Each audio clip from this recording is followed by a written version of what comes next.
live on YouTube, but if the problem is nobody's going to know we're live on YouTube. Okay, so I need to redo another story. All right. I need to read another story. I think you need to. So we're doing it. We're doing it live on the air now. We're live on YouTube right now, right, James? We are currently live on YouTube. Well, finally, we're not live on anything else but YouTube, and people don't really know. So people got to watch your story here to find out that we're live on YouTube. We're live on YouTube, so you can search Coffee Chatter on YouTube and watch. Yeah. All right. Yeah.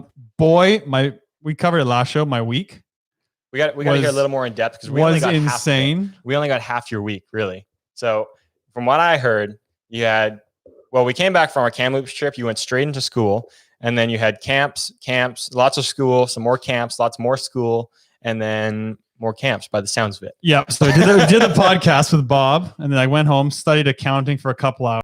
I'm really frustrated because I was trying to. It's really complicated, and I was trying to figure it out, study, and then whatever. The next day, did the camps from 9 to 4. Me and Brendy hit the driving range right after the camp because there's a driving range at the track. First of all, fantastic. First of all, literally our dream. Yeah, that's what we've always wanted. Then went home and studied accounting for a few hours. And I had to take an exam from 9:30 p.m. to live on YouTube right now. Everybody can hear that, by the way. Yeah, I know. I just posted. Okay, multitasking. Good. I know. I guess. 9:30 p.m. to 11 p.m. So then I studied till 8:30, and I didn't feel like I still like it was. I was kind of getting it, but it's pretty complicated. But at that point, I was like, you know what? I got what I got. I'm just gonna chill for an hour and rest and relax, and then do the test. Yeah. Took me the full 2 hours. And then at the end, I was handing in. I was like, just pass, please, just pass. 56%. That's all we want. Pass. We just needed the pass. You know what? C's get degrees. That's all you're thinking about. With all I had going on, I just needed to pass the midterm. That's all you wanted. Because usually I get all A's and B's, but some classes, like I realize in university and stuff, some classes are tough. You just need to pass. Yeah, I completely agree. Like you just need to get by it. Yeah. And the next day, I had to coach straight from 9 to 3, no lunch break, nothing. Lunch break. Ripped back to Brendy's by 3:08, and I had an exam at 3:30. Oh my! And did that exam, and then finished a group project that night, and then we played golf the next day. It was nice. Rough. We had a great time. Yeah. How good did the golf round feel after that? Oh, it was so nice. Me and Brendy had a great time. Had a drink after. It was wonderful. It was a nice course too. Beautiful course. They had same holes as some really famous courses in the world. Okay. So they had some replica holes, which is pretty cool. And then me and Brendy, we just had a really good time. And yeah, thanks a lot to Brendy and his whole family for letting me stay, and Stillville BMX for hosting me and letting me coach there. And yeah, I had a fun Ontario trip. But let me tell you, I don't want to be that guy who like complains about colder, rainy weather and then complains about summer when it's hot. But it was like between 37 and 40 degrees Celsius and thick humidity, like 95% humidity. It was too fucking hot. Really? Yeah, it was gnarly. It felt sounds rough. Felt like South Florida in the summer. I don't like that humidity because as soon as you step outside, you're just sticky. You feel gross. I don't like it. 8 a.m. in the morning was already 30 degrees. Cool. Day's gonna be great at that point. It was so hot. I felt bad for the kids. Like I was telling them, look, if you need to take a break, just let me know and we'll take a break. Like we're trying to get all the riding in we can. Like I want to help you, but like we need safety here too. We don't want you to pass out. No, we got a lot of hours here, so we can afford some breaks. That's good. Yeah. Jesus, talk about a whirlwind of a week. How was the flying? How was the flights? So you get on the plane right now, and you get on the plane, and they give you. Well, first of all, you have to wear a mask in the airport and on the plane, and then at security they temperature check you, temperature check everyone, and then you get through. And on the plane, they hand you a bag with gloves, hand sanitizer, and sanitation wipes. And then you can go wipe down your area and stuff. And then everyone just sits there and hand sanitizes and don't make contact with anyone. Just stick to your bubble. You fucking lock it up on the plane. Lock it up. Someone like opens their mouth, breathes a little too much, sneezes. You lock it up. So that leads me to a rant though. So we have to social distance everywhere. Everyone knows why. Yep. Restaurants can only have like half the people. We're socially distancing everywhere. And yet on the airplane, they can fill the airplane and you can sit elbow to elbow with someone. Like, how does that make sense? How are airplanes allowed to do that and no one else is?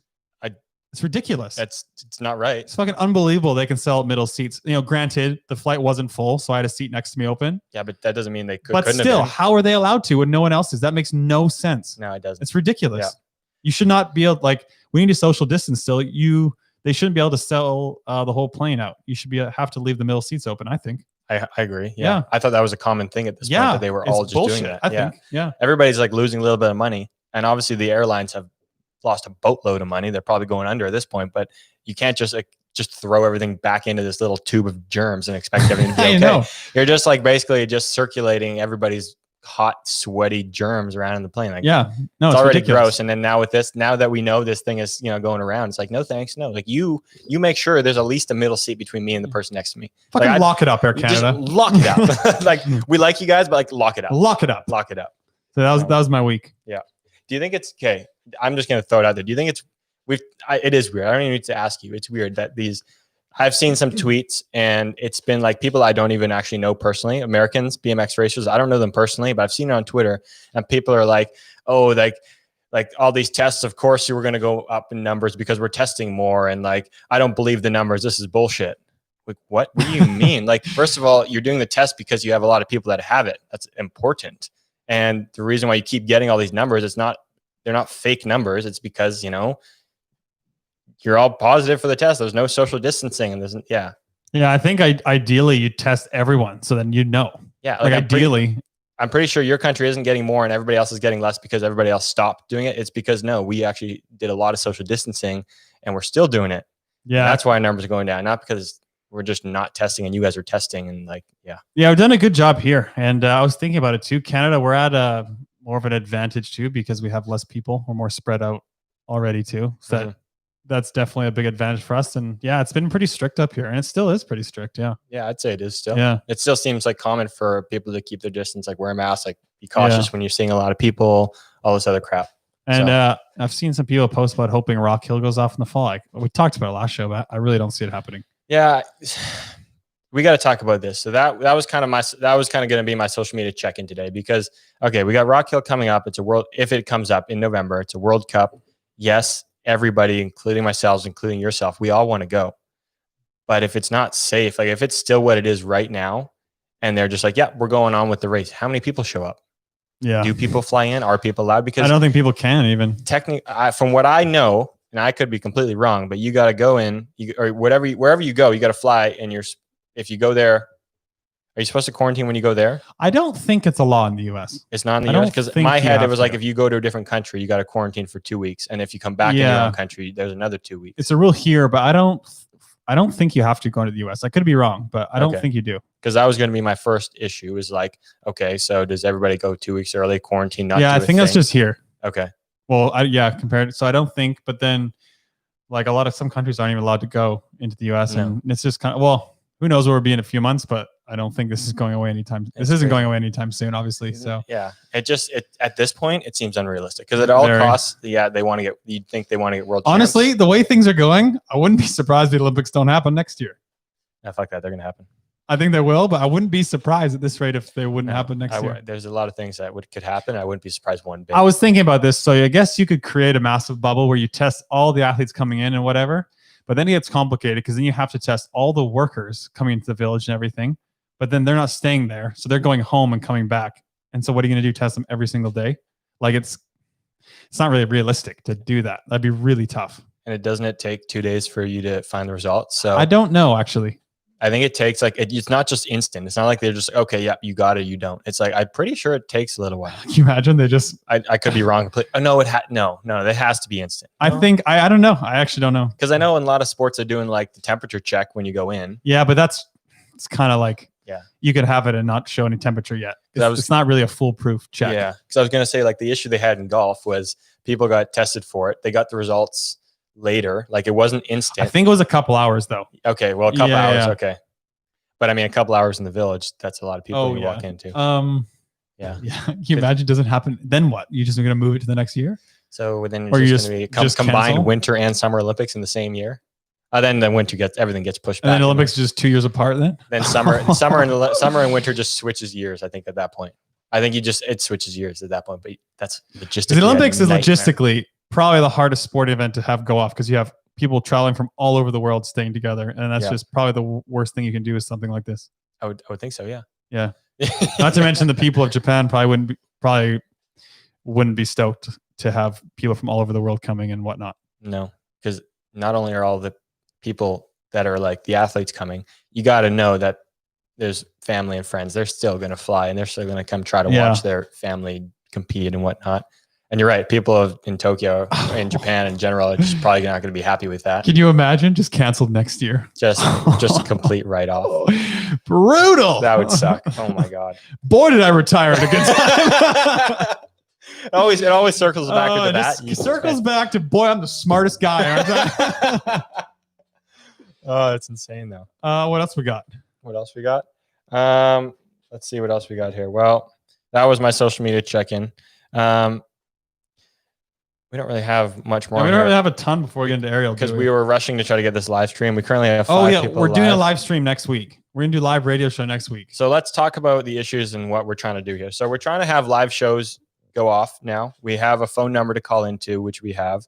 But obviously, for people to call into the show and discuss whatever we're chatting about at the time, I mean, we got to have a live stream so they know what we're talking about. So we've been working on getting that sorted, and we were trying to do it a way where it was just podcast live and we didn't have the video. But, you know, we're changing things up. We're live on YouTube right now. I think this is going to be the way we're going to conduct it. Yeah. But we want it to go live on Facebook as well, because, I mean, those are the 2 main sites that people will use for live video. We got a week to figure it out. So we'll probably do, like you said, live on YouTube and then link it to Facebook so you can watch on our Facebook page or YouTube. But yeah, we're gonna have a number, like you said, so people can call in and chat and whatever, like call into a radio show. Yeah. Do something different, something fun. Are we gonna rotate it bi-weekly, every second week? I don't know yet. We haven't decided yet, I guess. Well, because we've talked about a few things. We're trying to spice things up. So we've talked about doing a radio show, which is more just us bantering about different things and like different radio BMX show, topics. Yeah. And then have our separate podcast where we talk to our guests, and we would alternate those week to week. So we got to decide, like, when we talk about it, we'll talk about it more if we'd only maybe do live for one of those, or if we do live for both. Or if we do 2 a week, we need a title sponsor on the radio show. Yeah. If we do 2 a week, we need another sponsor on board to help out. Yeah, we need another sponsor. So, you know, if you want to sponsor Coffee Chatter, we got our friends at ProGate helping us out once a week here with our shows, and it's fantastic. But a radio show sponsor would be good. Yeah. So the plan for that would be, like, I think we might have talked about it, but if we do the radio, we're basically going to separate all this chat we're having now. We're going to separate it into its own show so we can actually discuss it a little more, talk about different topics, and then have the podcast where we just talk to our guests, and then we can personally talk about whatever we talked about with them, but it'll just be the guests. Yeah. And it'll probably be a little overlap, but generally it'll be 2 separate shows, and spice it up a bit. Yeah. And so we are, like I said, doing that live. So the problem that I've been having right now is it's not like we just threw this up and like whatever. Like, I did look into this, and I was like, you can do on the Zoom thing, because everybody's into Zoom these days. Zoom this, Zoom that. You can send a live Zoom to Facebook and or YouTube, I think. So I thought I looked it up, and I thought you could just do it on YouTube and then have it go to Facebook as well. But the trouble was I couldn't figure out how to get the link to Facebook. We could only figure out how to get the Facebook link to YouTube, I think, or to another website. So it wasn't working. Yeah, but we're gonna get it sorted for next week, people. We're working on it. We're still janky. We're working on it. Yeah. Anything else before we get into Arielle? Short intro today. Very short intro. Yeah, shorter intro. Man, I'm getting sick and tired. I'm just gonna put it out there. It's nothing to do with, like, no, this has nothing to do with anything. But I'm sick and tired of all this construction and going on right now. There's always construction. I haven't turned a corner driving these days, and there's not construction. It's unbelievable. And it's like, how are some of these roads like allowed to be as bumpy as they are with this construction? I don't know. Like, I'm not saying construction workers don't work hard. They have a tough job working in between like all the traffic and shit. But you're just driving down the road, and there's just random potholes everywhere because they're just having to throw shit together, make the road kind of smooth, and you're driving along, and coffee's going everywhere when you're trying to drive because these things you're just bouncing around in the potholes. Your car can't handle the potholes. You need a truck. You need a Toyota. You need to get on that tuck. Speaking of which, they extended my deal by a year. So I got the truck for another year. Snorkel life, baby. I know. Stoked. That'll be fantastic. I know. So, yeah, thanks, Toyota. Yeah. Look forward to another year. Do we want to get into Arielle now, though? Yeah. Nice to chat with anything else we got before we get into Arielle? No true or false today. No. Graf was hating on us about that, but really we were just unprepared this week as well. I listened to the show. You said the sound quality is bad. I didn't think it was bad. 2 shows ago, the Connor and Elite show. Because last show you said the sound was bad. I did say it was bad, yeah. So I listened back to it. I see what you mean. My level is a little bit louder, but I think if you didn't tell me, I don't think I would have noticed. But I do think, though, you're one of those people that doesn't notice a lot of these things. It's very minute. It wasn't like... Yeah, but obviously we're trying to make it... everything. I just feel like you have a very less sensitive mind to these kind of things. Like, even when it comes to, like, cleaning your bike. you're not as like precise with that kind of thing.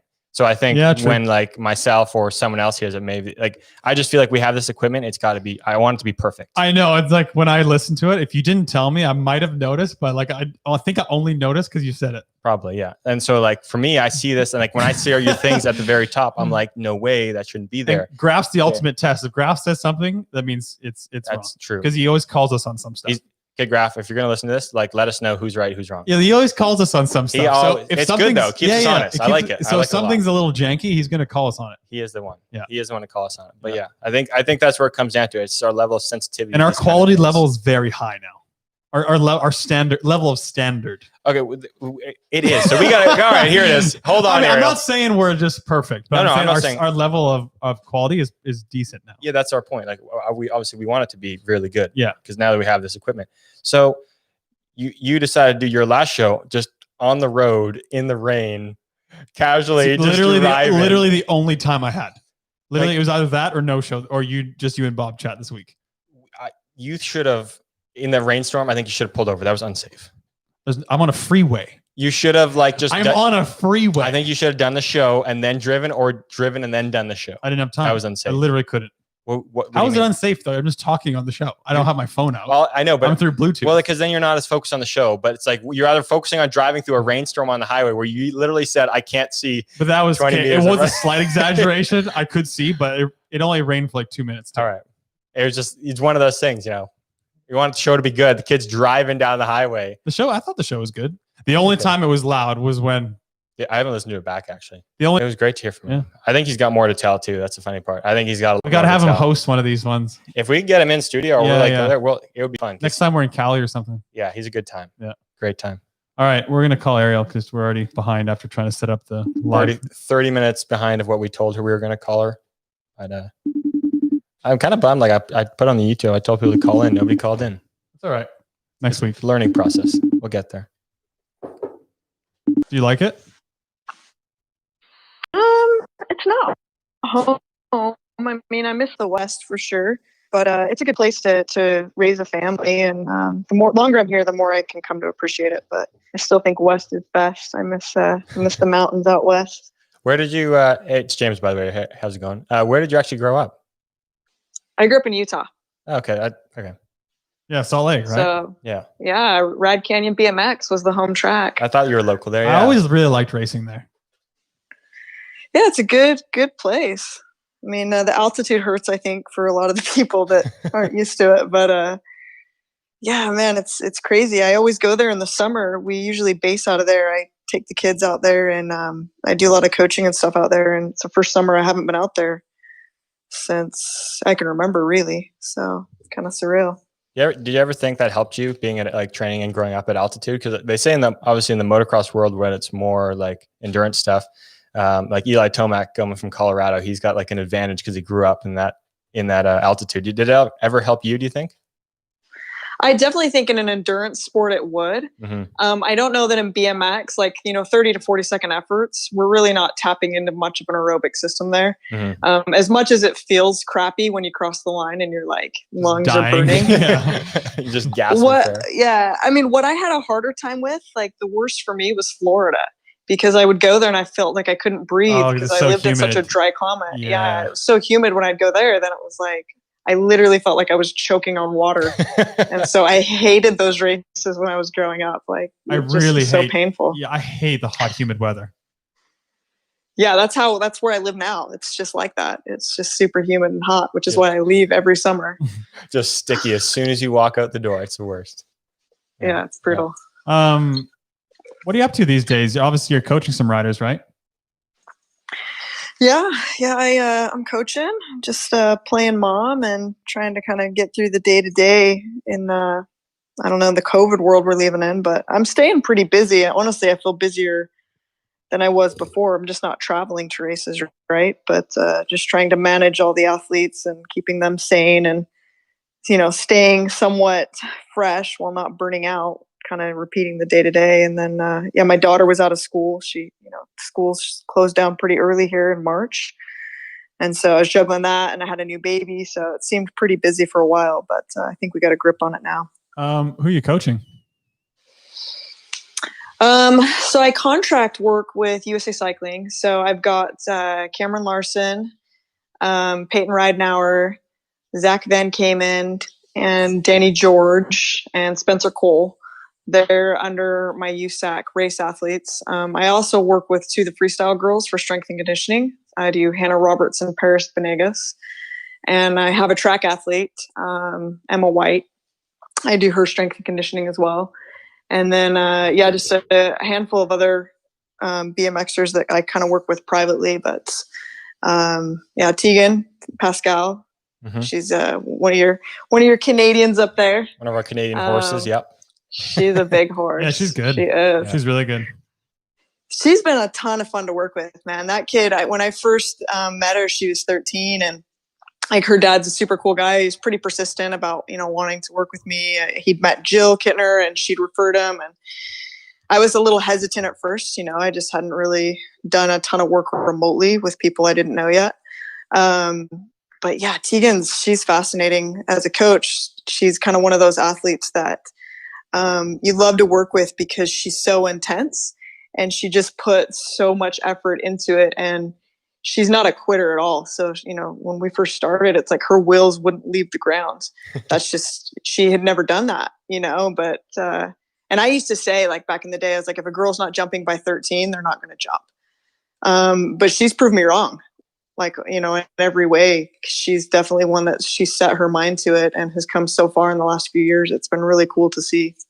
Canada ain't raising no quitters up here. We're troopers. We work hard.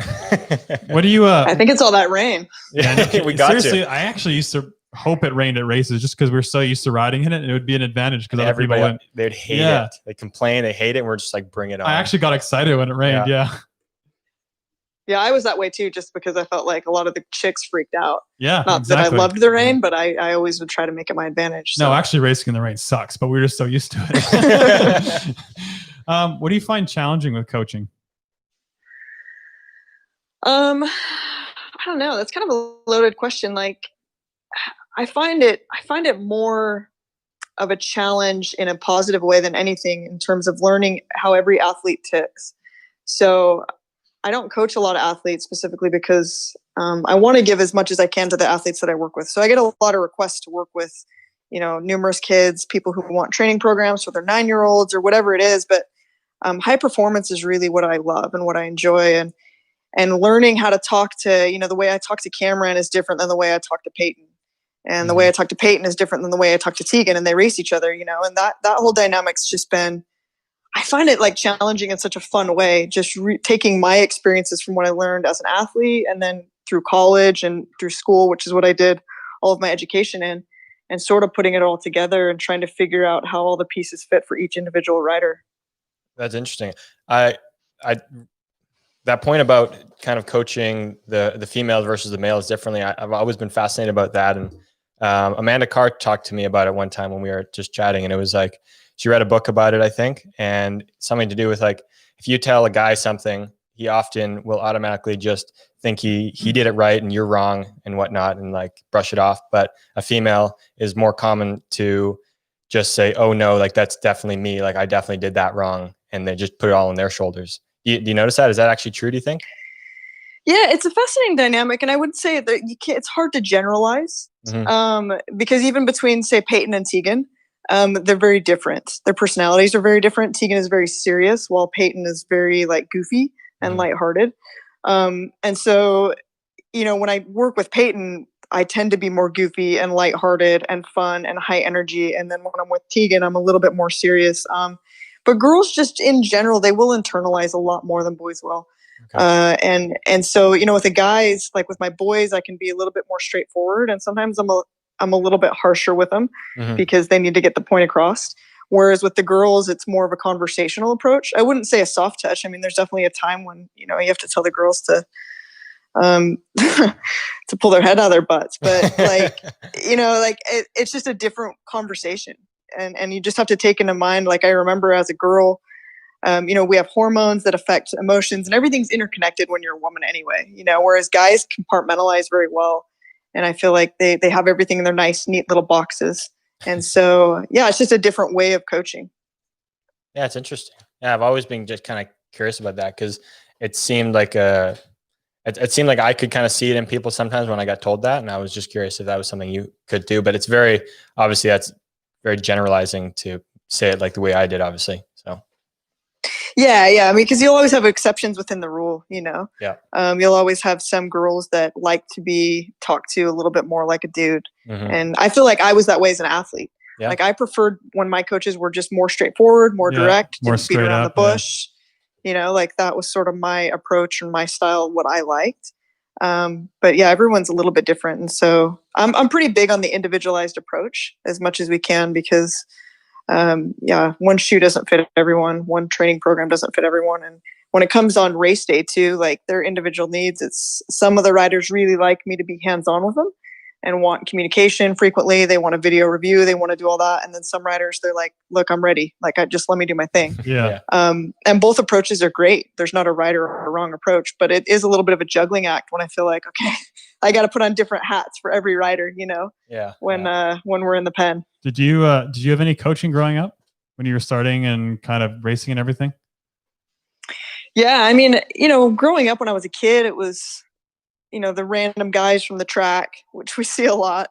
And I think the first time I ever actually looked into more of a professional type coach was when I turned pro at 15. Back in the day, you could do that.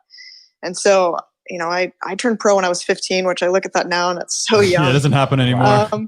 Doesn't happen anymore, but like I had no idea what I was doing. And, you know, I don't even know how I got connected, but like Harry Larry, you know, the legend, the OG Harry Larry.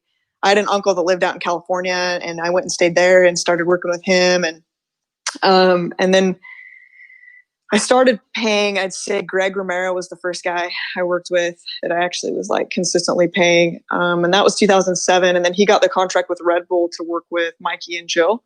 And he was cool about it, but he kind of made it like pretty clear that, I mean, as a coach, it was a great gig for him to get the Red Bull gig, but I didn't really like playing like second, you know, or being put a little bit on the back burner.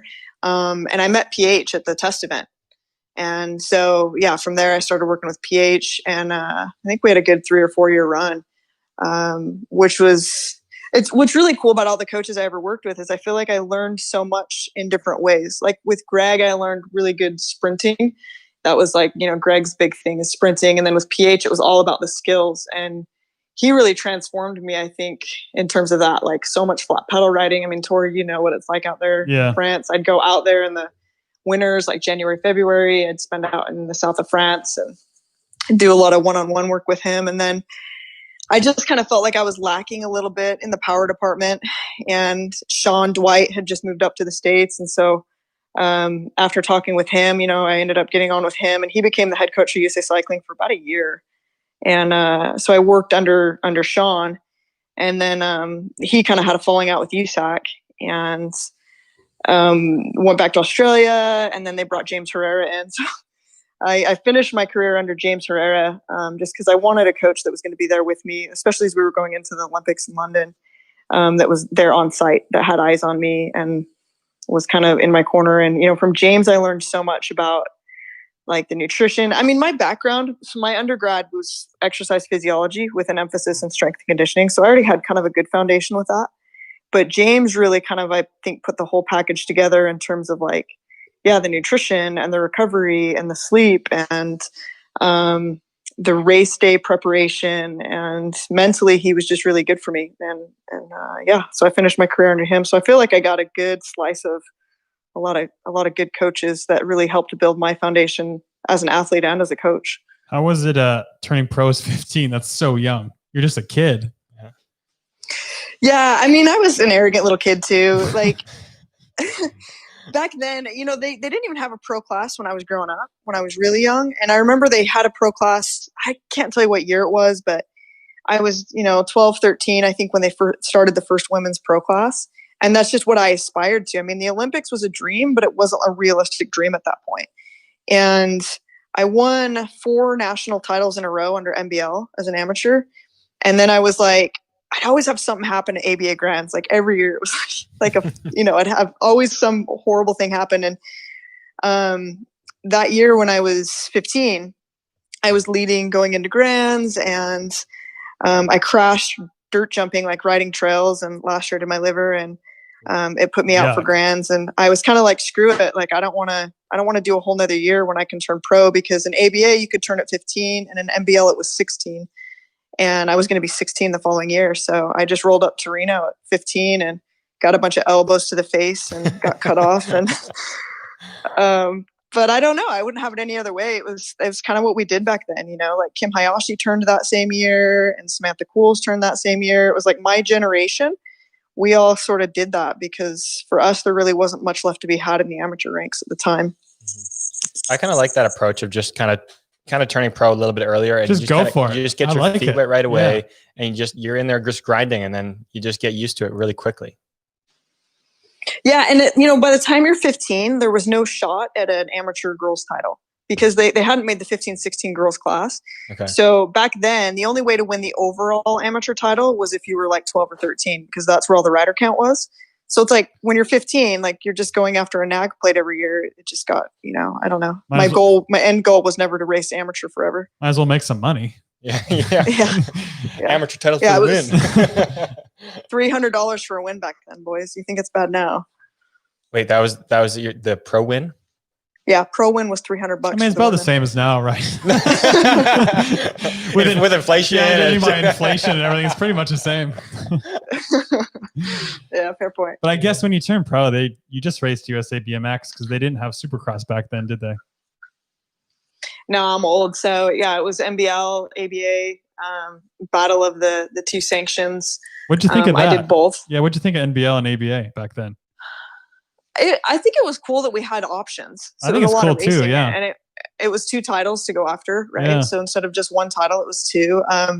I gravitated a bit more towards the NBL tracks because back then they were more technical and I was just a better technical rider. So, I would do better at the Louisvilles and the South Parks than I would at like the Renos and the, Guthrie indoors or whatever. But yeah, I mean, I did both and I enjoyed doing both. And, there was a little bit of a sadness when they all merged. Like it was almost like a dying part of the sport once, because that's all we knew growing up was having 2 sanctions. You didn't do much of both, did you, Tori? You were just ABA. Yeah, I didn't do much NBL, no. Just because being from Canada on the West Coast, it's far to go to NBL races, and the ABA, like my classes were way tougher in ABA than NBL, so I never really raced it. I think I did a couple here and there, but I just really raced ABA growing up. Competition was so deep there. Yeah. But for the pros, like 2 chances at money is more racing, more titles. It makes sense for sponsors in that too. Yeah, I mean, I think that was sort of the heyday. I think that there was a sweet spot. I turned pro in, would have been 2002. Is that right? If I do my math, 2001, 2002. Yep. Count the H-Pack. And it was just kind of coming out of a little bit of a recession and into maybe some of the glory days of the sport. And it was cool. There was TV. I mean, I remember, we had TV at a lot of races, which, you didn't get so much now. Those are the days, huh? So I guess too, like around that time, Beijing came, or they announced it was going to be in Beijing and everything too, right? Yeah. So we got word at least I first heard about it at the World Championships in Paris. The Bercy. Did you go to that one, Tori? Yeah. Indoor arena? I think I won and I was 13. Just a baby. 13 boys. That one? Yeah, I won in Paris. Yeah. Right on. I think I was 13. Yeah. Yeah, I was. That was my first year elite. I saw some like the UCI was playing a replay on it. Did you guys see that? I think that was such a cool race. On it. That stadium and atmosphere and crowd was insane. It was. Was it the one with the sweeper first turn? I might think. Yeah. That is all right hand. The cinnamon roll. Yeah, the cinnamon roll. All right, just making sure I was thinking of the right one. Yeah. Yeah, Bubba won. The one where you had to apparently count seconds on the gate or something. It was so fast. Fast? Oh, it was bad. It was. Yeah. Well, it was. Yeah. We had we'd never been on a gate like that before, and it didn't fall because this was pre-random gate, so it's not like you could really. Yeah, I mean, but you couldn't anticipate it. Yeah. So, I watched the replay because I watched the semi and. I was so late out of the gate and got going again. And then Sammy and I collided over the first jump into the first turn. But anyway, but that's where we found out that it was going to be a for real deal. So that was 2004, right? 05. Yeah, 4 or 5. It was 2005. Yeah. And so it was just super exciting for me because I remember being as a kid, just really wanting to go to the Olympics so bad. And I even like tried out for a junior Olympic luge team in Salt Lake because I thought it was so cool. Yeah. Just because the Olympics were going to come to Salt Lake in 2002. I was when I was a kid, but I loved the idea of the Olympics. I loved everything about the Olympics, but our sport wasn't in it. And at the end of the day, it's like luge was all right, but it wasn't BMX. I really still wanted to race BMX. And so when that became a reality, that's when I think things, really changed for me in terms of my goals and my ambition. Now it's not just racing pro just to win a pro title or win money. Like I want to try to go to the Olympics, You must have, you must have loved Supercross too, because it suited your style to a T probably. Oh, I loved it. Yeah. I couldn't get enough. Yeah. So I'm sure when it came in, you were probably stoked. Yeah, it was kind of weird to be a part of that transition period because a lot of the pro girls at the time, it just phased them right out. Yeah. There were a lot of girls that like they saw that hill and just got froze out. I remember Crystal Hine, like she won national championships that year and we went to Beijing and I'd torn my ACL at the Christmas Classic at the end of 2006. And so I wasn't on like the quote unquote funded team. I had ACL surgery in January. And so we rolled up to the test event and like I self-funded my way to China.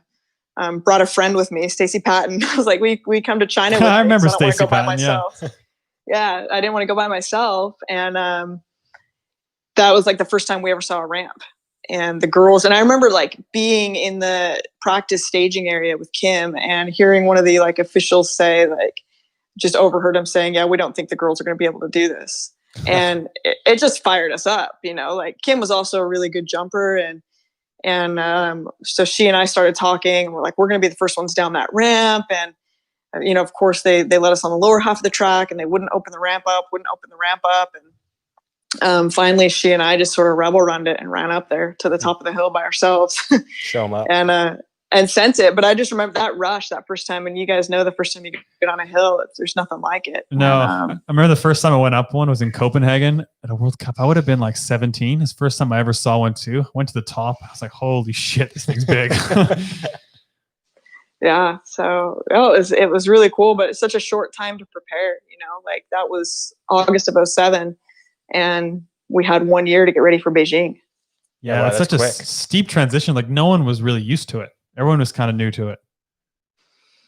Yeah. So we got our training center opened up officially in January of 2008. That's when I moved in. So, really it was just like a couple of months. Just the pioneers. Yeah. Seriously. Wow. So when it opened up, you moved there? Who was all living there at the time? Like who was for Team USA? Who was there?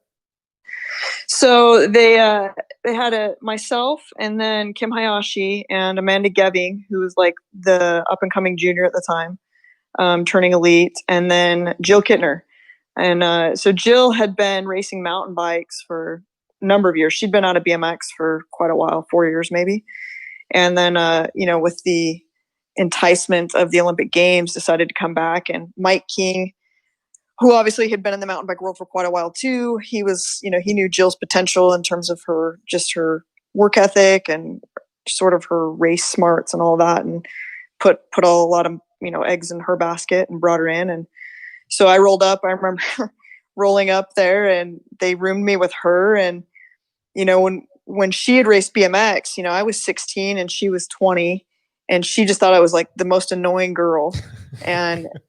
And I thought she was just like, she was just mean. And I remember we crashed like in Prunedale one year and I broke my back and I blamed it on her. And like, so I couldn't believe that I was rooming with her, like in those tiny, tiny little dorms. And I thought, this is going to be a total nightmare. We're going to kill each other. Yeah.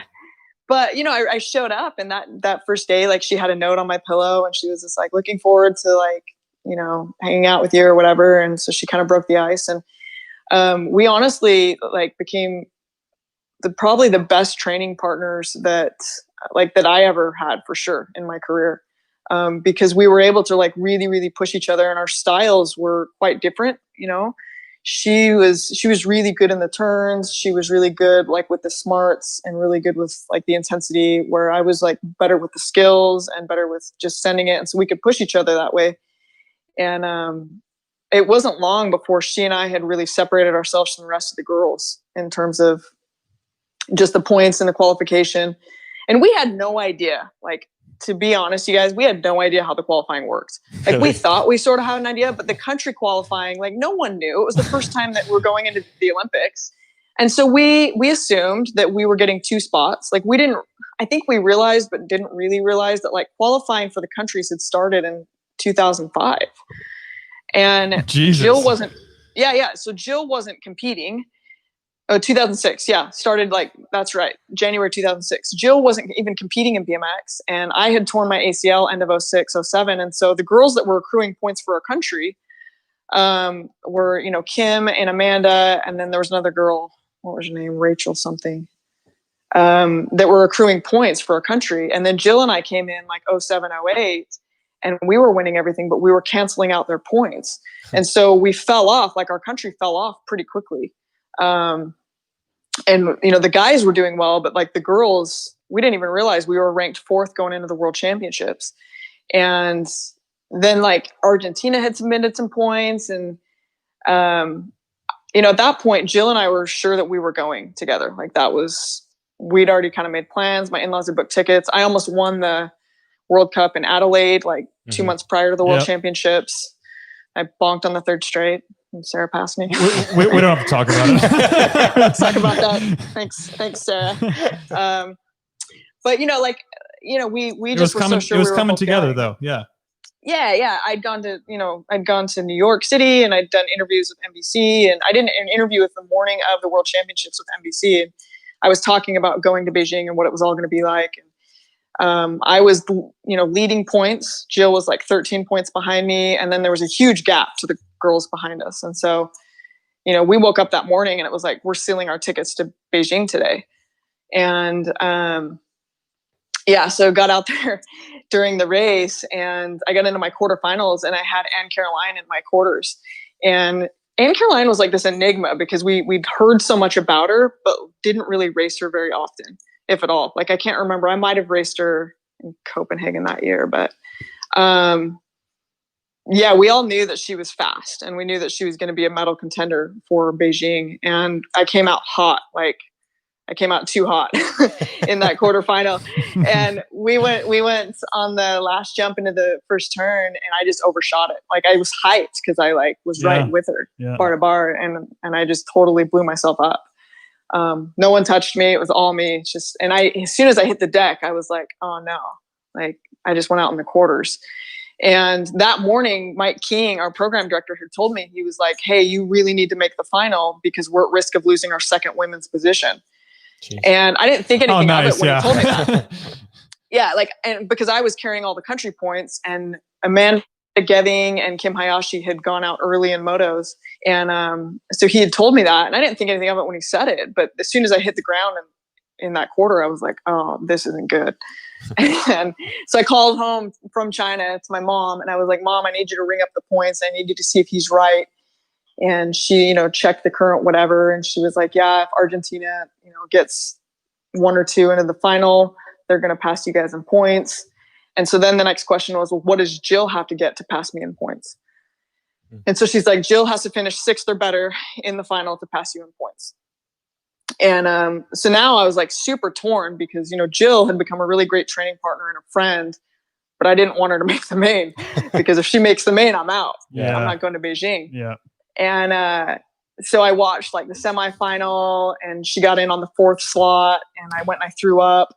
And then I watched the main event, and she gets out of the gate and she's an 8th. And I was like, all right, I'm safe. And then she goes on to the 3rd straight, and 2 of the French girls, I think it was Letitia and one other one, 2 of the French girls took each other out.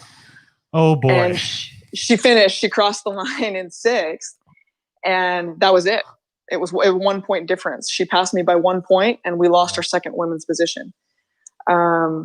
And so, yeah, she didn't even know. Like, she came up to me and she was like, we're going to Beijing. And I had to be the one to tell her. I was like, I was like, actually, you're going. I'm not. Jeez. So that was Beijing. I mean, I didn't fully like give up that I wasn't going to go, though, because Sarah Walker had ridden really well that year. So she won Adelaide and she finished well. in Copenhagen, I think, as well. And she'd qualified 2 spots for New Zealand, but there wasn't even a second girl that could go down a ramp in New Zealand. And I was still ranked. I was still ranked like 8th or 9th in the world, like in the UCI rankings. And so our program director like kept telling me, like, we're going to try and get a spot for you because this whole country qualifying system, like, we didn't know, was messed up, whatever. But yeah, so up until like the day before the gate dropped in Beijing, I thought there was still a chance I could go. Like, I had a bag packed and ready. But I watched it from home. So first of all, great timing for Mike to tell you that. Like, even if it doesn't matter, like who tells? Like, of course you're trying to make the final. Or no, I just want to go out in the semis anyways. Like, off the track, you got to make it today. Like, you need this one. Like, oh, thanks. Like, I didn't already know I needed to make the final. Like, come on. I think they've done a better job now with qualification because they have individual qualifying for world ranking and stuff now too. Like, if you don't, you know what I mean? Like, yeah, no, it's so much better. And now, we learned so much. I mean, they changed it even for London. Yeah, it had changed because we were even still qualifying on flat hills, guys. Yeah, like half of our qualifying races were on flat hills, and like there was this stupid 16-year-old Elise Post that was going out and winning these flat hill races. Just a horse on the small hills. Because I know, like, a horse. KB too didn't do as well at the World Cups because he had won a lot of the flat hill UCI races too, right? On the men's side, yeah. Huh. Yeah, so he pretty much sealed his deal really early because he won we won had all these them. flat hill. Because that was when all you guys came to our home track at Ridge Meadows in 2007 to race the UCI race. Because those races were worth a ton. And so you had to do really well on the flat hill, which is so weird because now, like, they're kind of irrelevant almost. Yeah. Yeah, it is hilarious. I stayed at your house. Yeah, I remember you stayed at my house. Yeah, we were teammates there on stats. That's so Back cool. in the good old days. I know, it's so cool. Yeah. Huh. So yeah, wow, that must have been awful to watch Beijing, obviously. Yeah, I mean, I had really mixed feelings about it. I mean, at the time, I was a young kid on the squad. So, like, for me, I always knew that London was next. Right. And, you know, I think that there was a stretch of a chance I could have medaled in Beijing, especially since that I, had medaled at the World Cup earlier. But I really think, like, coming into my maturity, like, London was going to be my spot. And I was really happy for Jill. And I never tell anyone that Jill didn't deserve to go. I mean, there was sort of that misconception, I think, at the time. But she obviously deserved to go. She went and she won a medal, and that was really cool. And, Mikey and Donnie, obviously, winning their medals was really cool. And I would have loved to have been a part of that. But I think it only just fueled my fire for London. And it, like, I mean, I made a plan that day that it was like I was going to understand the criteria inside and out. And you better believe I studied every single bit of criteria that ever came out from UCI, from USA Cycling. Like, I wanted to make sure that I was the first person to stamp my ticket to London. Mm-hmm. And I'm proud to say that I was, because I followed exactly what my plan was. And it was a 4-year plan. And I think that fire, like, really, it made me a better person and a better rider because, I just wasn't willing to just kind of throw in the towel and quit. And I'd gone back to help Jill train for Beijing. And that was like a bit of a humbling experience too, like just having to like go out there and every day make her better for what I felt like was my spot at the time, Yeah, right. That would have been tough, I feel like. Yeah, no kidding. No mixed feelings in there, I'm sure. Yeah. There were more than one blowout, between the two of us. But like I said, we're really good friends now, I think, because of it. It was just, it's not often that you share that kind of experience with someone. What doesn't kill you makes you stronger. Between the Olympics, you did well at the World Cups because you won in Chula in 2011. So I won. Yeah, I won in 2011. First American woman to win a World Cup, which was sick. That was a cool stamp that no one can ever take away. Elise has won. Cool. Elise has won many more, but at least I was the first. Yeah, and to win one at home too, it must have been really special. Yeah, that was like one of those races that I go back and I watch and I still get chills. It was just the perfect. Yeah, from lane 8. Yeah, that's sick. Yeah. It was just like everything went right that day, and I was pretty injured going into that race. I'd blown out my thumb ligament in Papendal like in June. Yeah, pretty standard Papendal. Pretty standard Papendal. And everyone's got a blowout at Papendal. I've got about 5, and then yeah, at least once. And then I separated my shoulder like days before we flew to the test event in London. which was just a few weeks before that Chula race. And so I remember like I woke up that morning and it was like I had to go into sports med and I had to do rehab on my thumb and then I had to do rehab on my shoulder and I had to get it all taped. But I don't know. It was just like it was one of those things that like I woke up that morning and I knew I was going to win, you know? That's a really special sort of feeling and experience. And it didn't matter. Like nothing was going to stop me. Nothing was going to stop me that day. Yeah, so it was one of those days where everything just felt so I don't want to say effortless, but everything just felt, I don't know how to explain it, but just so dialed. Everything clicked. Yeah, just checking the boxes one by one. Everything was clicking. Like that's a really special feeling. Yeah, you know, and it wasn't the first time we had raced there because I think the first one was 2010, right? And 2009, yeah, the evening one. 2009. Yeah, and so like it had been my home track for 3 years, but there was always so much pressure because like racing at home is a double-edged sword. Like it's nice because you have that home track advantage for sure, but then you also have the pressure of that expectation too, of like everyone expects that you're gonna win, you know, or beast on the podium, or you expect that. And like 2009 I won, or 2010 I won the time trial, and I thought, oh, for sure I'm gonna win, and then I like unclipped in the main event, you know. And it feels like you don't even get to race when that happens. Oh, yeah. No, just right out of the gate. Yeah, right out of the gate unclipped. And so I felt like, you know, 2011, I was just jumping at the bit for that opportunity again. And it all just came together, and I can remember it's that race, every inch of it. You know, I remember landing that second jump and knowing I had it in the bag, because I knew that as long as I got backside on that second jump, which was pretty challenging to get for the girls, especially because it was that weird flat like top. And it was pretty big too. Yeah. It was big. And I knew if I got backside on that thing that they weren't going to catch me around the rest of the track. And it was like, I hit that first turn and it had a huge smile on my face. And then from there, it was just autopilot, you know, just flow around the rest of the track. Those World Cups in Chile were so sick. Those ones, like the original ones on the Beijing track, those were some of the best. On the good Beijing track. Yeah. Those were some of the best. They were cool. Yeah. Yeah. I miss those days, eh? I know, me too. It seems like a different life now. It's cool that they were able to run them under the lights like they did. Yeah, that was really cool. I thought that was always really special too. Yeah, I heard the dew was kind of weird. There was dew sometimes. The track got a bit slower, but I remember in 2009 I would have been like 17. I was so stoked just to race a World Cup at night in Chula. It was so cool. Yeah, it was cool. It changed things though. Yeah, because the ram slowed down. Remember the ram the gate was so slow. Yeah. Everyone was hitting it the first year. Yeah. Must have not been that new Pro Gate Europe. No, it was an old Pro Gate. No. It wasn't a new one. Yeah. But no, the dew was weird, especially because we did time trials during the day, so the track was faster and the gate was better. But then we raced at night, the track was slower, and the dew made the gate drop slower. So it was hard. Yeah. Interesting. Yeah. But clearly, though, like the fire was lit, like you said, after 2008. Because I was just looking at some of the stats here, like 2009, 2010. You only missed one final in the World Cup series of race you went to. Yeah. What a gamer! Seriously, what a gamer! Came to play after that. What a gamer! Yeah. That's what's the stat again? It was from all the World Cups in 2009, 2010. Well, you can go back to 2008. You only missed one final. What a gamer! Yeah. So what was the qualifying like after, like, for 2012 then? Because you said you knew it inside and out.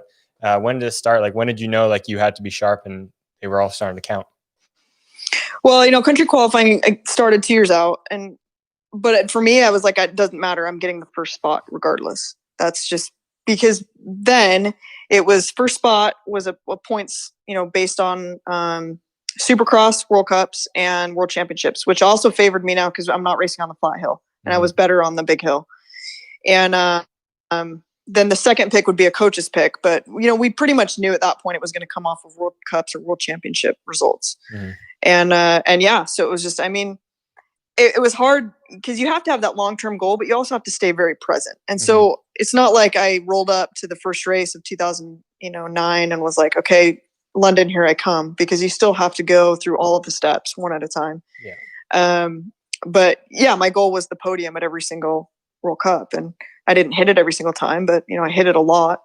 And I just knew as long as I was consistently in that final and consistently within striking distance of that podium, and gave it everything I got, you know, that it would work out. And yeah, I mean, it did. I secured that spot at the World Championships. I got another good story for you though. World Championships in Birmingham. I came out of that last turn. No, this is 2012. Yeah. Oh, Birmingham. Sorry. Yeah. Sorry. Yeah. Sorry. so that was our final qualifier, and the World Championships was worth like double points. And well, no, to back up, because I think this is a good story. I tell my athletes this too all the time. Is we love stories. Well, we're all those stories. We on here. love I know stories here. you love the stories. Yeah. So we go to Papendal, and I crashed in the first and second moto, and I got motoed. Yeah, once again, sounds like Papendal. Yeah. And they were freak crashes too. Like I think the first crash was a first jump crash, a typical like complete explosion of like 5 or 6 girls over the first jump. Fun! Sounds about right. Yeah, sweet. Yeah. And then the second crash, I was leading out of the first turn, and I just lost the front wheel and crashed. And so I get motoed in Papendal, and it's the second to last qualifier for the Olympics. And Elise goes on to win.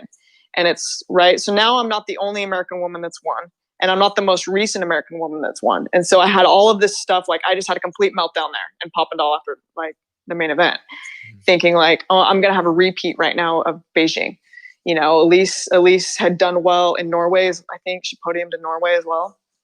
And then she won Papendal, and it was like, she was definitely on the come up. She'd come back from her injury, and I just was having all of these flashbacks. And then, at the time, Brooke was sort of on the come up, and then Amanda Geving, and I was like, I can't do it. And I called home. I called my husband, and I said that I was like, I can't do this. And he's like, what are you talking about? And I was like, I can't do this. Like, I'm gonna get hosed again for the Olympics. Like, I'm not gonna make it. And all this work, these 4 years, or 8 years at this point, it's all going to be a waste. And he was like, what are you talking about? And I was like, Elise just won. And he's like, well, okay. Did she pass you in points? And I said, well, no. And he said, okay, so what are you talking about? And I'm like, they're going to get me, like it was like the boogeyman was going to get me at the World. They're coming. Like I just had this feeling like the boogeyman's going to get me. And I can't do it, and I'm falling apart, because I'd never ever been motoed. Like that was like such a horrifying prospect for me. I was a main event maker. It feels like a slap in the face too when you're so prepped going to a race and like freak stuff happens, you get motoed. You're like, how did we get here? Yeah, what just happened? It happened so quick. It feels like Yeah, and so he just laughed at me, and he was just like, Arielle, he's like, you're in Holland.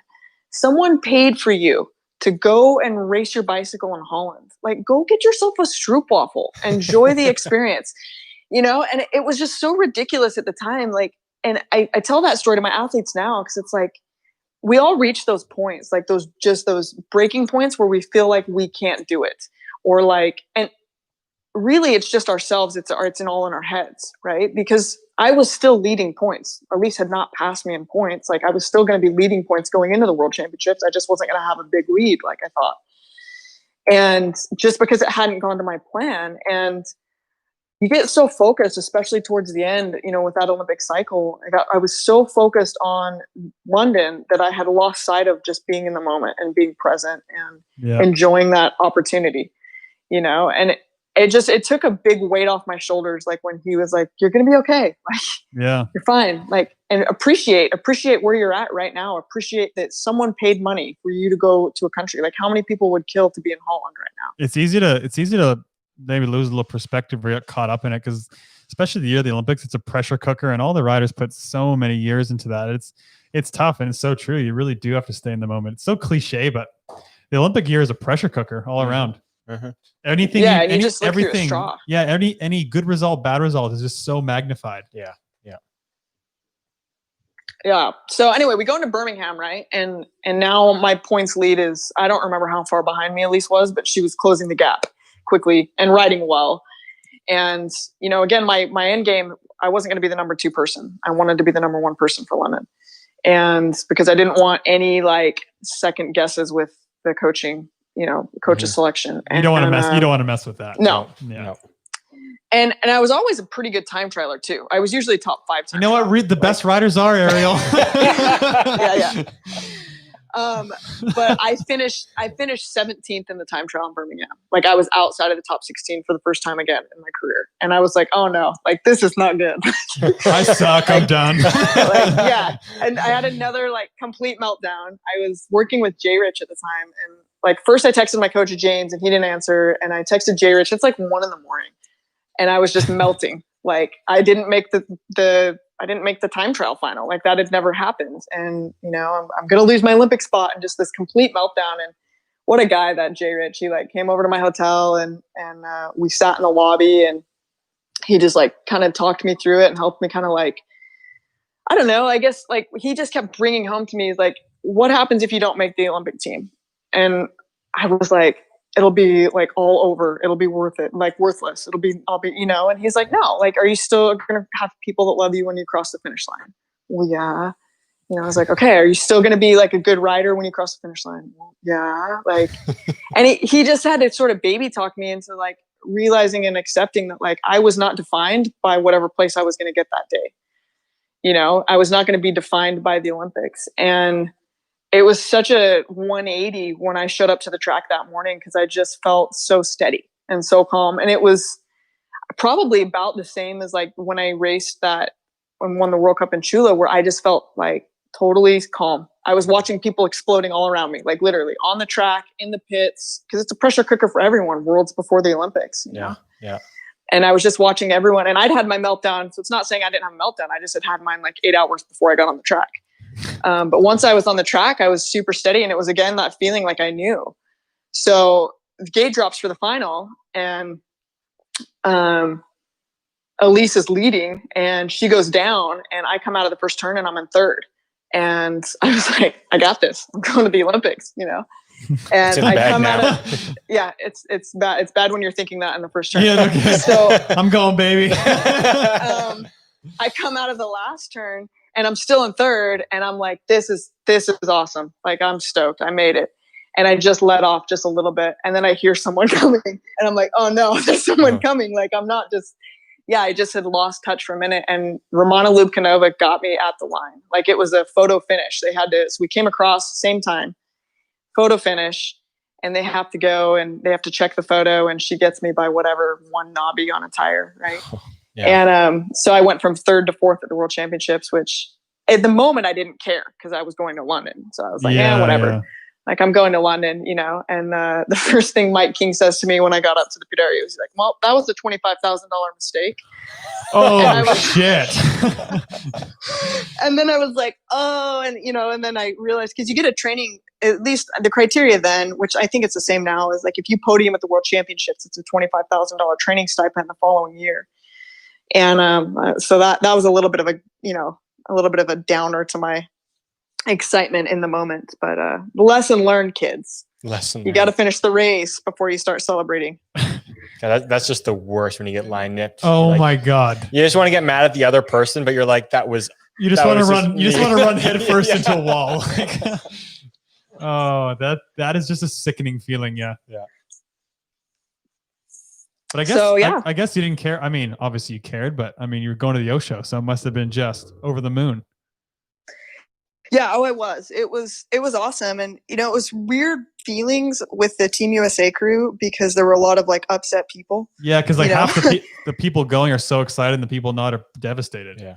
Yeah. Well, and the only people that were for sure were myself and David. And so, cause David had the points lead as well for the men. Yeah. And it was kind of surreal. So it was like me and him, I remember we had this moment like standing in the hallway, cause I didn't even realize that he had gotten the points nip over Connor. And he told me, and I was like, that's sweet. Like, I felt like I had one person I could celebrate with because everyone else was so Want some champagne, David? There's low-key partying in the side there. So I mean, the next month was month and a half was pretty great. Until then it wasn't. You want to talk about that then? I mean, there's a lot of people I think that don't know the whole story. So yeah, I mean, if you're comfortable with it, like what happened? Obviously, you had a crash. Was it training for the Olympics? Yeah. So I mean, it's a pretty special place to be in. And Tori, I know you can relate when you're training for the Olympics. You know, and for me, it was never like I'm not training to go. You know, I'm not training to go be a participant. Like I was training to go win a medal. Like that was my objective. Every day I got out there on the track and I knew I was capable of it, right? I was in medal position at the Worlds. I'd won a World Cup. Like I knew I was capable of it. But so I woke up and it was my birthday on July 30th. And because BMX was so late and we don't go to the opening ceremonies, and I think Team USA even was a little bit later than everyone else because we had the London replica. So why go over to London to sit in the village when we had our own London replica to train on, which, I mean, really wasn't anything like the real London track, but whatever. But yeah. So we had our final training day was that day. It was the 30th. And so my bags were all packed for London. I had family already over there.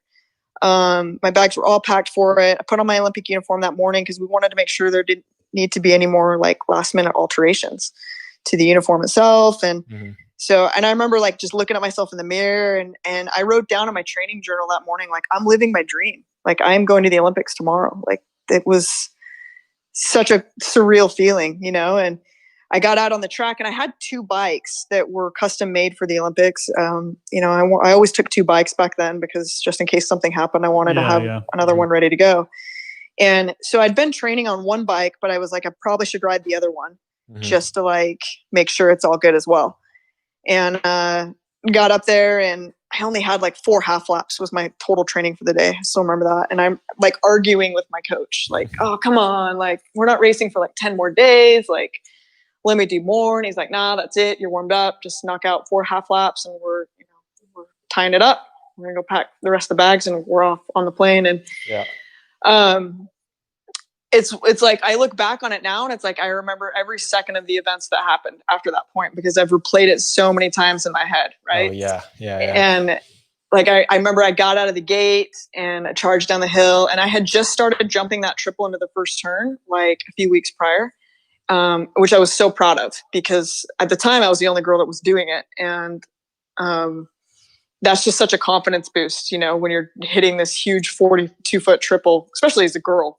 And like I was feeling so good with it. And so I hit the triple and I come out of the first turn and I'm just like, again, just feeling awesome. And hit the first jump, took a pedal, hit the second jump, took a pedal. And then it just like my whole world stopped. And I didn't know at the time what had happened, but my chain had derailed off the rear cog, which is weird because usually if you derail a chain, it's going to come off the front, right? The big chain ring. But it derailed off the rear cog on the inside and it locked my rear wheel up. So as I was about to hit the jump into the second turn. And so it just catapulted me like up. And at one point I remember like I was like Superman, like I'm clipped in, my bike's behind me and I'm just laid out. And I had the thought, like, don't put an arm out or because you're going to break a wrist. Like, I remember thinking that, which is so surreal. It's like, insane. First of all, don't put your hand out. Don't put your arm out. And so, like, in the moment, my thought was the best call was just to sort of, like, take a body shot, right? Like, there's nothing I could do. Yeah. And so I fell all the way down. There was a roller into the turn, and I landed, like, right on top of the roller on my right side. And then everything kind of went black. And when I came to, I just remember hearing this like horrible noise. And then like, I realized it was me, like I was screaming and I couldn't stop screaming and I couldn't breathe and I didn't know what was going on. And there were people. And then, I mean, from then on, I was pretty spotty in and out. I remember being in the med center inside of sports med. And I remember the paramedics were there and they were trying to decide if they needed to call life flight because my abdomen was filling with blood so quickly. They could see like my stomach was distending. Wow. And then I remember kind of being out again. And then I remember being in the ambulance and they were trying to cut my uniform off. And I remember arguing, like, this is my Olympic uniform. You can't cut my Olympic uniform off. I've got to wear it at the Olympics, like next week. And them just looking at me like I was ridiculous, you know? And yeah, like, you know, I got rushed into the emergency room. They did quick CT. I had lacerated, like crushed my liver and I'd punctured my lung. And, I remember some lady just coming in and telling me we've got to go in and operate immediately. And then, you know, you're out. And when I came to, like, there were people there and, you know, some significant time had passed. And it would be the first I ended up having to have 4 operations. Oh, wow. But like a day had passed. And so the doctors came in and I was like, okay, when am I getting out of here? I got to go to London. Like it didn't register to me that there was no way I wasn't going to London. Like, doc, you don't understand. Like, I got a flight to catch. Like, I'm going. Like it didn't register. And I remember arguing with this lady about it. And I don't think my parents had shown up yet. I remember arguing with this lady about it. And she came back with other doctors. And my coach was there for a minute. And then he'd left. And I was like, no, you don't understand. Like, I've got to get on the plane to London. Like, my flight's going to leave. Like, I'm still going to go. Like you just wrap me up. I've already had surgery. I'm fine. Just get on the gate. I'm good to go. Tape that shit up. And it was really, really hard for me to like accept, the idea that I wasn't going to be going. I think at some point, like the next day, my husband had to take my phone away from me because he caught me trying to book a flight. Because I was like, well, if they're not going to let me out of here, I'm just going to book one on my own. Oh my God. But eventually the reality of the whole situation sort of set in, and then I was a pretty upset person for quite a while. Yeah. Having to lay in the hospital for 2 weeks while they couldn't get the bleeding to stop. So it was like, I felt like every other day I had to get another operation. Wow. Wow. So yeah, I think that's how I almost never went to the Olympics. I think needless to say, that's probably one of the worst kind of things to happen. Probably one of the worst things to happen in your life. Talk us through how did you manage that after the fact? Like, obviously you're saying you're in the hospital for a long time, but how does one dig yourself out of that kind of hole that you were probably in at that time? Yeah. I mean, I would say I was a pretty lost person for a while. Like, Okay. I just didn't really know like what I was going to do. I mean, my husband and I had talked about wanting to start a family. My intent was never to retire right after London, because one of the things that kind of bothered me about some of the '08 Olympians is that they just checked out. Like, I feel like if you're going to be an Olympian, especially if you medal, you've got a responsibility to the sport to stay in the sport and to, help the sport grow, essentially, which is, what Mariana and Maris did, and look at the impact that they both had. And so, but then it was like I'd had this crash, and it's like, well, what am I going to do? And Rio was never really on my radar as far as like, oh, I don't know about Rio. Yes or no? Sorry. Oh, That was a call in line. Somebody's trying to call in. Oh, someone wants to call in. I forgot you guys are live, huh? Yeah, we are live. Well, wait. Yeah, we got stories to talk about first. Wait till if you're listening, wait till the quick shots. Wait till the quick shots. Continue.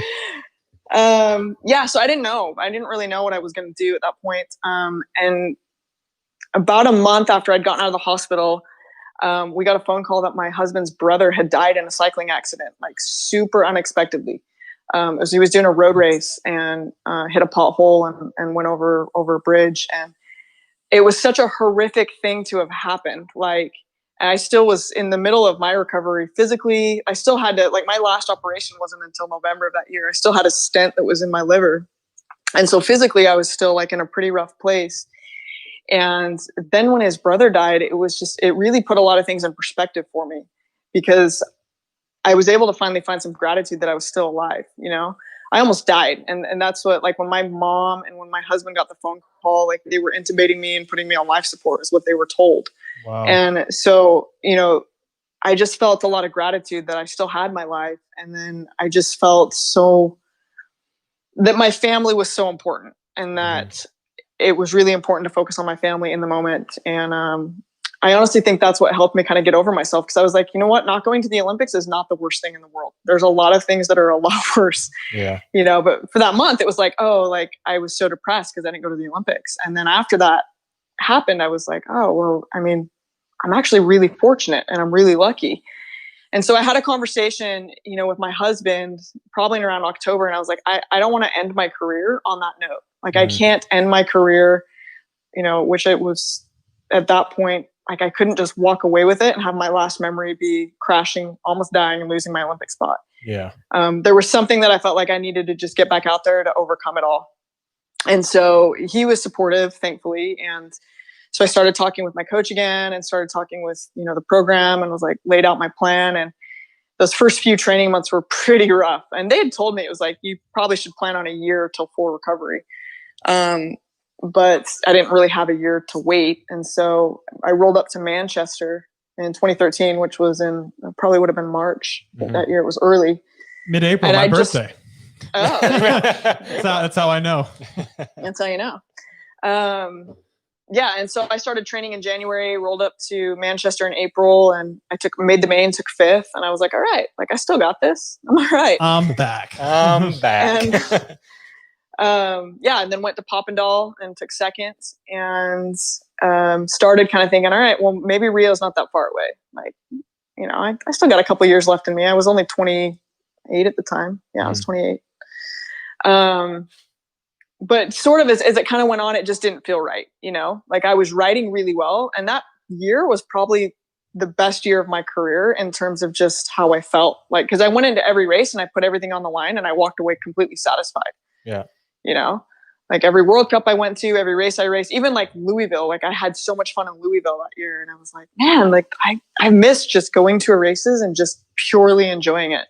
Yeah. And so I made the decision about September timeframe that I was going to retire in Chula at home, because I thought that would be kind of a fitting event. And there was a bit of, if I'm being completely honest, pride in the sense that like I wanted to walk away from the sport on my terms while I was still on top. Mm-hmm. Like I knew that I was aging. I knew that the girls coming up behind me were faster. I knew that like there was going to come a point in time where I wasn't going to be in main events anymore. And I was too proud to just become Moto Phil in my eyes, Yeah. I get that. Totally, and so I kind of I waited until like right before the race, and I told my coach, I told my sponsors, I was like, look, Chula's going to be my last race. I had a shot at the overall that year. I was in second going into that race for the overall title. And I won it in 2008 without winning a race. Ironically, I won the overall in 2008. Yeah. And then I had taken third in 2009, but then I'd been just off the podium since then for, maybe a third in 2010, but I really wanted to get back that Supercross series overall. And Sinead didn't show up. Sinead was leading and she didn't show up to Chula. And so I thought, this could be really good. So it's my time to shine. My time to shine. Took gate 8 in the main, but we're on London this time, the other track. Yeah. And it was a good race. I mean, that was a crazy feeling being in the gate. Like, this is it. This is my last World Cup. Yeah. Wow. In the main too. Yeah. And just like knowing that's your last ever lap. Yeah. And I felt good. I mean, I came out and, a little bit behind, but I hit the triple and boosted, if I remember. Send it to the moon. That's sick, hell yeah. And then came out of the first turn in third, and Elise and Mariana were right in front of me. And if I finished third, I was going to take the overall because Mariana was behind me in points. And so, but I wanted to win it because it's my last race, right? Yeah. I want to win. It's my home track. I want to prove something. I want to win. So we go on that third straight, and they start getting close together. And when Mariana and Elise get close together, a lot of times magic happens. Something's about to go down. Magic happens. So I went just a tad wide as we go into the turn, so that I could either high-low them or be outside of them if they collide.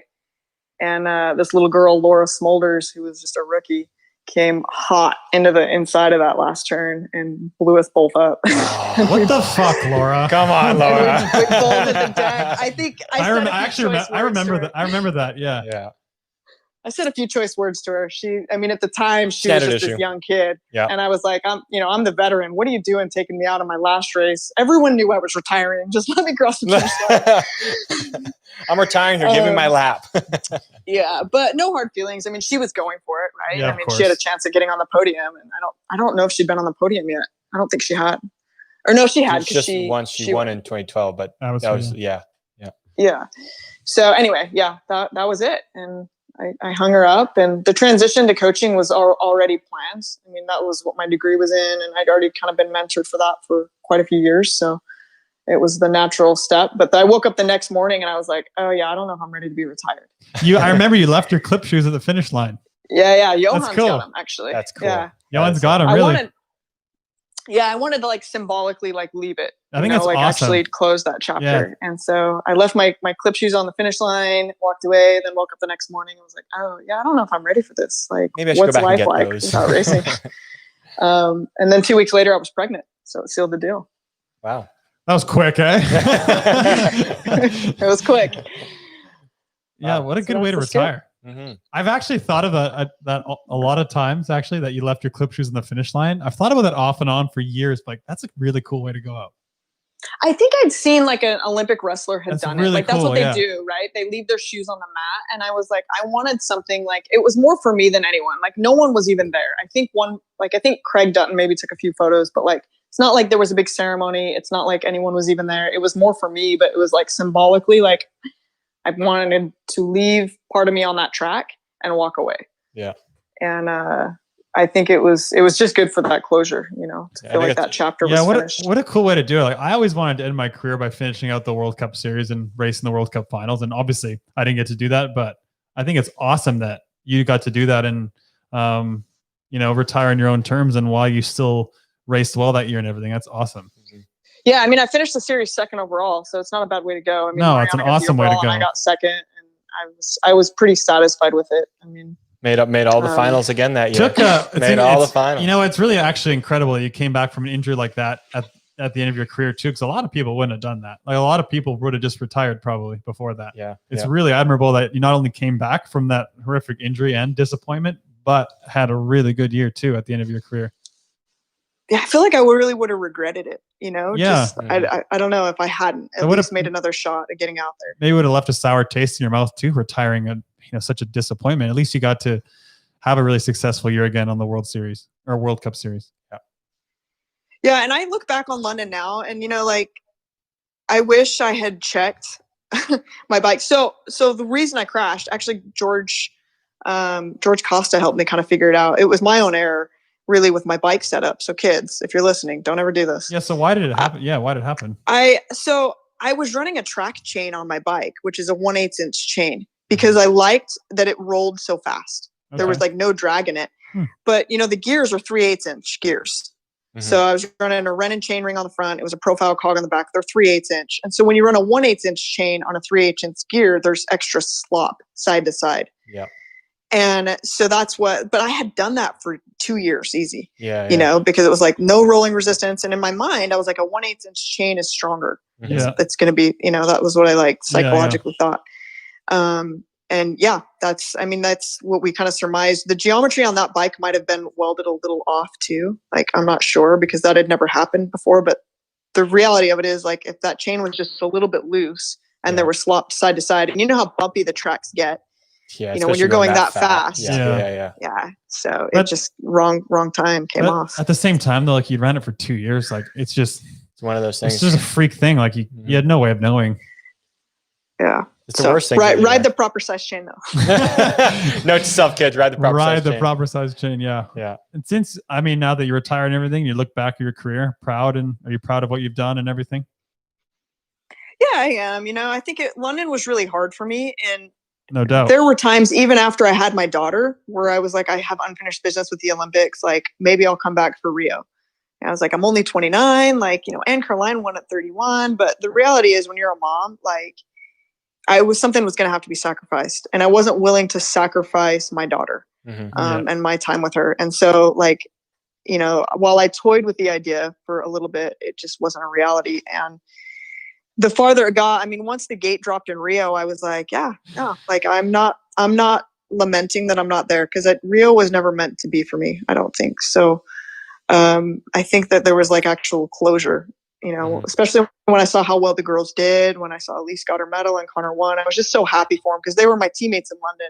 Yeah. And seeing how much they had matured from one Olympic Games to the next, like, it was just, I look back now and I'm pretty happy and proud of, like, my career.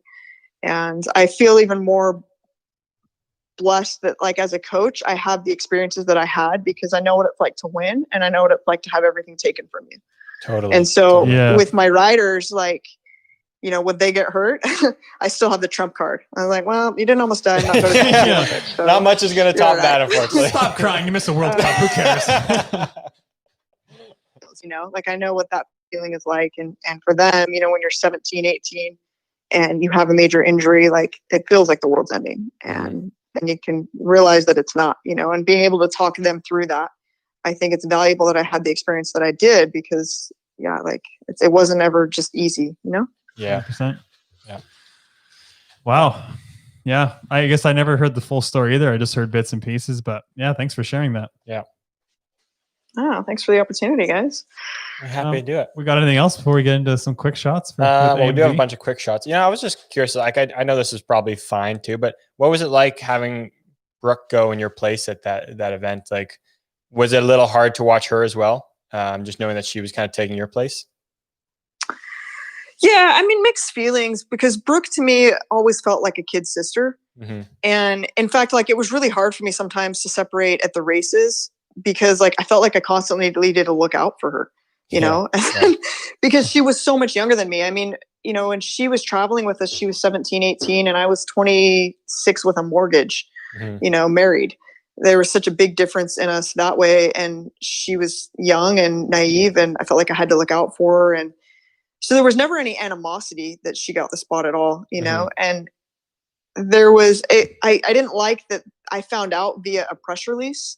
I mean, I guess I knew that that's what was going to happen, but I guess there was a part of me that was like, they're not going to give my spot away, you know? Yeah. But they had to, like that was the plan. And I found out on a press release. And so that stung a little bit. I wish someone would have like talked to me about it prior to sort of mentally prepare me for that. But when she got on that gate in that final, and I'm sure you guys have seen it, she had my initials on her glove. Yeah. So cool. And I had refused to watch the first day of racing. I didn't want anything to do with it. And then like when it came time to like the main events, I was like, okay, I'll watch it.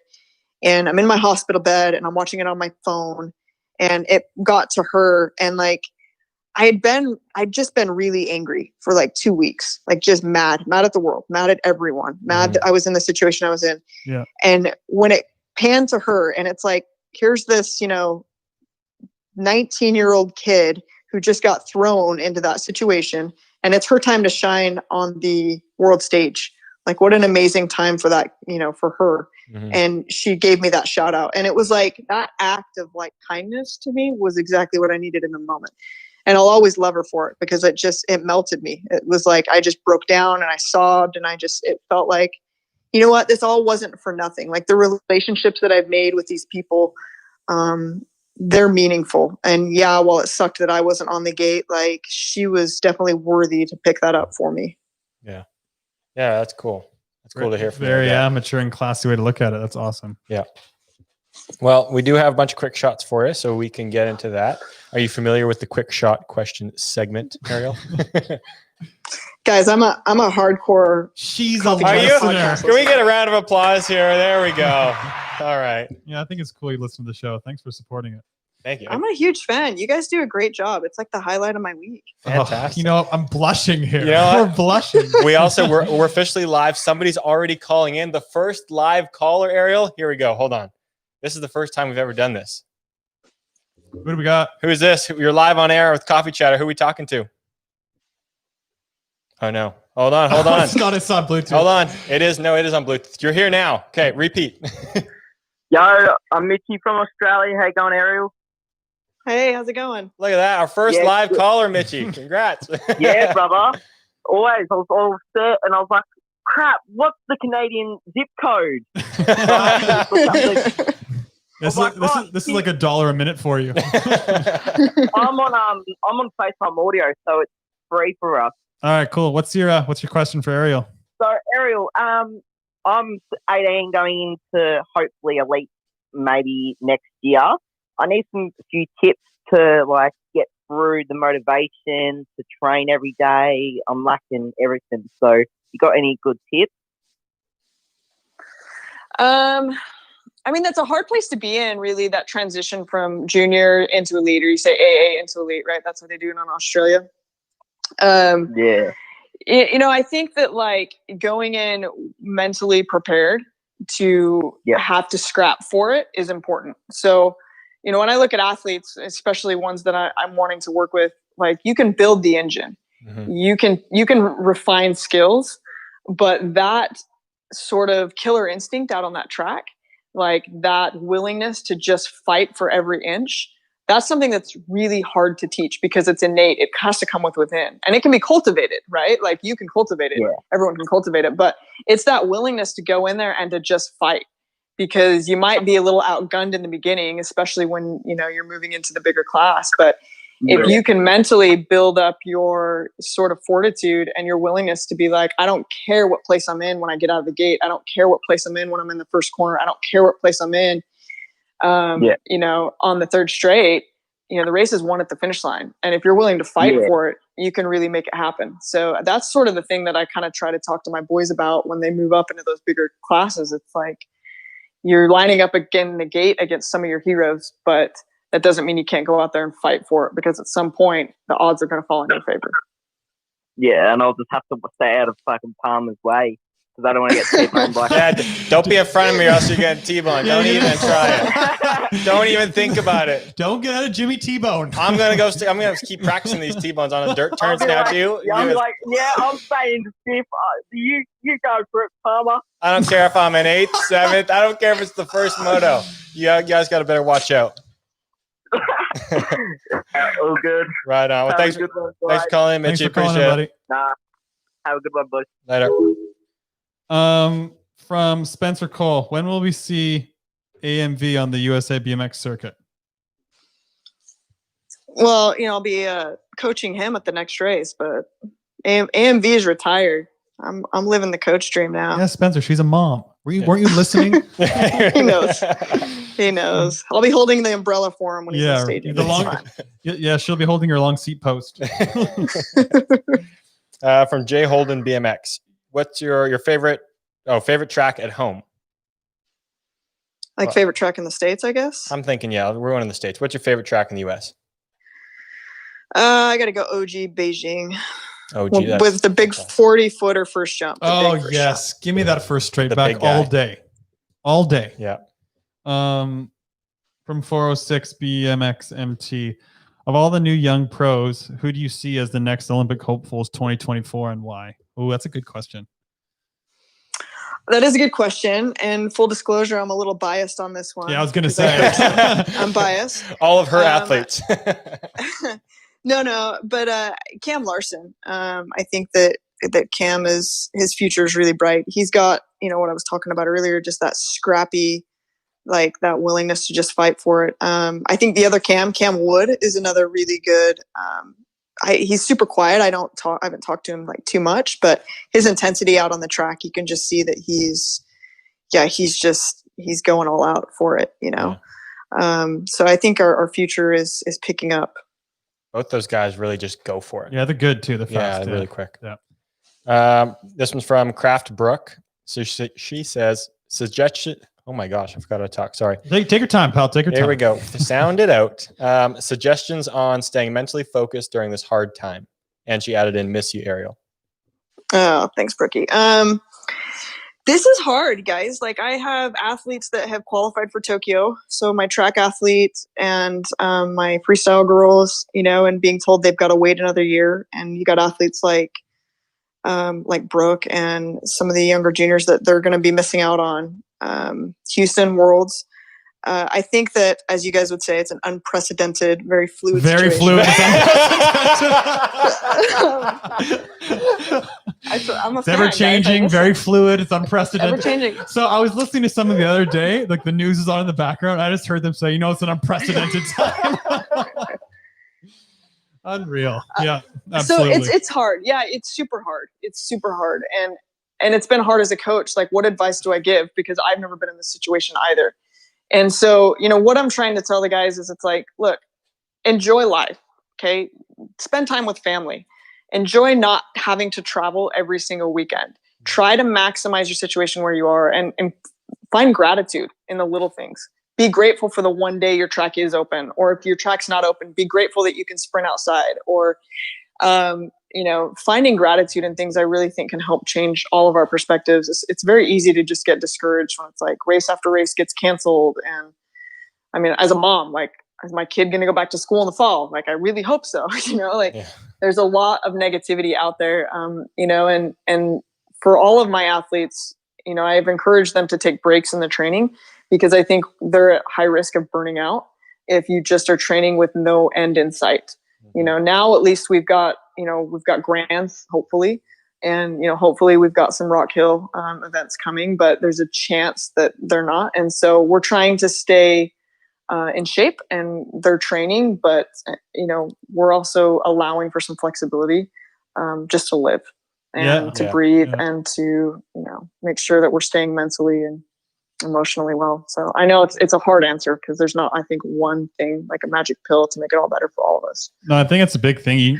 Looking back on my career too, those breaks you have with injury or with this kind of stuff, you really need to take advantage of it because little breaks here and there can, keep you fresh in the long run.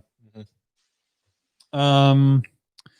Where was I here? Oh yeah. From 74 Agra. What is the story behind the number 15? Because it's also my favorite number. Oh yeah, I'll try to keep it quick, but I was the first generation that got to pick, which was really cool because, growing up racing pro, we just got assigned a number every year. And then in 2006, because of the Olympics, they said, okay, we're going to do career numbers. You get to pick based on your ranking, which that year I had a good ranking. And so I got first pick, and I was engaged to be married, and my husband's in the military, and I wanted something that would remind me of him. And his MOS, or his job in the military, it's a 15 Tango Black Hawk crew chief. And so I picked 15. That's really cool. I like that. On. Yeah, I like that. I like when crew numbers mean something like that. Yeah. I kind of answered this one, but I'll throw it in there because, he's one of your guys. From Cam Larson. What did you feel was most beneficial between training with PH, Dwight, and obviously Greg and others in your career? I think a good coach teaches. And that's what I try to instill too and I learned from all of them. So yeah, with Greg, it was the sprinting. With PH, it was the skills. PH also was really good about just because you're a girl doesn't mean you can't do something. So I got into it with him one time at some random track in France where he was trying to get me to hit this pro set. And I was like, PH, is it? Yeah, I asked him, I was like, hey, PH, has any chick ever jumped this before? And he was like, no, but why not you? And, and I was like, well, because I have to be the first. He's like, well, why not? But it became a thing. So I did it, and then it became a thing. I want to be the first girl to hit a triple. I want to be the first girl to do the berm jump, things like that I did, because really, I think girls, sometimes we discredit ourselves, and I think that the women's pro class especially has improved so much since I retired in terms of they are sending big stuff now, which is so awesome. But, in my era growing up, it wasn't that way. So, and with Dwight, it was all about the intensity. He brought so much intensity to the training sessions, and it was a whole new way of training when, he'd give me 6 sprints and I'd be like, yo, 6? What about 16? And he was like, if you're not tired after 6 sprints, you're not putting enough intensity into it. And I was like, what are you talking about? And so that learning really how to dig so deep and put so much mental energy into the training. I think that's where he really shines. And then, with Herrera, it was the total package, sort of everything coming together with him. That's cool. That's really cool. You're able to take the different things from each one, because you're right. They all have their strengths. People from the outside can see it. We can see that. So that's really cool. You pretty much worked with the best ones too available. Yeah. From BMX Works, how did you handle the mental side of training? Sports psychologists were really helpful. Yeah. And I'm an avid reader. So I read everything. I took every sports psychology and psychology class I could when I was in college.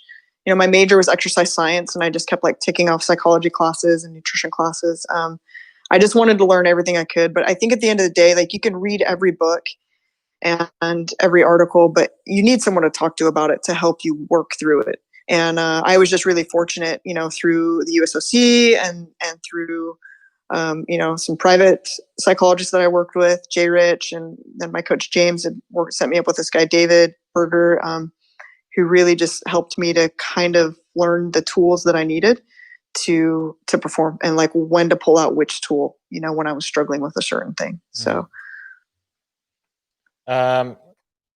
would you rather do a race with 3 chainring bolts or 3 stem bolts?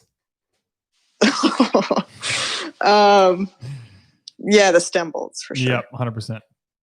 I dropped a that's how I separated my shoulder, is I lost a chainring bolt. Oh, really? And the chainring came off. That's what happens. Yep. Yeah, that's what happens. You must have had too much horsepower. See, if you knew the chainring bolt wasn't there, you would have eased up, and then it would have been fine. Just flow around the track. Chipotle, you're in and out. In and out. Yep. That's the right answer. Yep, there's no wrong answer, but that's the right answer. Chipotle is the wrong answer. If you could be a pro in any other sport, what would it be? Golf. Oh, you're asking Arielle. No, yeah, not a golfer, guys. I might sometimes skip through your golf dialogue. Sometimes I'm sure no one else skips through it. A winter sport. I really love snowboarding or skiing. I think it'd be kind of fun to mix it up, go winter sport. So border cross. Yeah. Or skier cross, one of the two. Yeah. If you could take out another elite woman, who would it be? Anyone? This is my favorite question. Yeah, this is a good one. Right now or when I was racing? Whatever comes to mind. Whatever comes to mind. Well, since we just talked about it, I'd love to give Laura a little payback. Yeah. We're cool now, Yeah. Laura. I have all the respect in the world for you. But you still owe her one. Yeah. I owe her one. Would you rather have 3 world championship titles or 1 Olympic gold medal? I feel like the gold medal because I never got a shot at it. You know. Yeah, I think for sure Olympic gold. Yeah, for sure. Wouldn't you? I mean, it's back and forth. I could go back and forth and Olympic gold is like I think it might have. It's like 3 world champs or a bronze. Then I think it might change. But I could go both ways, so it's hard for me to answer too. I just thought of what was your go-to race gear? Not like kit, but your actual gear you use racing. It changed. I ran like a 4115 for a while. And then I was really into like the 4617. Yep. Great and combo. then the bigger gears. And then I did like decimals, like 46, whatever, 17s.